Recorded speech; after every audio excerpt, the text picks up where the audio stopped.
Okay guys, safety first. Let's do this together. Okay guys, so many of you, when you're cutting cantaloupes, you get cantaloupe hands like myself. After cutting my hand so many times, there's a new technique I want to show you. So you want to grab them in the middle, okay? So this avoid the blade from touching your hand.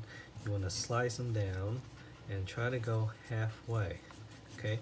Go to soft part. Don't force, don't fight with the unripe part because it can be hard to cut. So once you're done, here's the technique.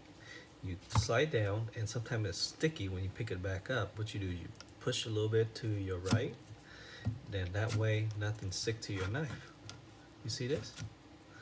So this one's a little bit, and then you can pick up the rest of it, dump it into a bag.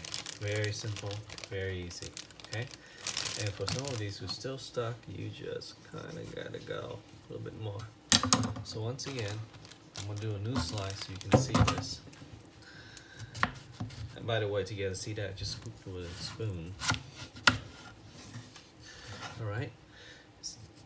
And then if you need to learn how to do pineapple, I'll show you another trick soon too. See?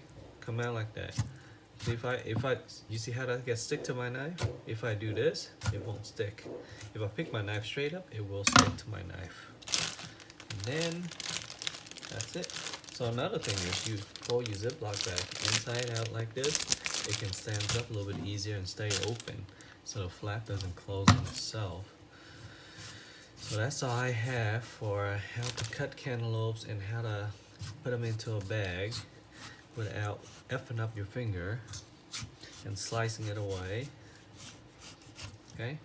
So again, down, out, down, out, down, out, down, push, down, push.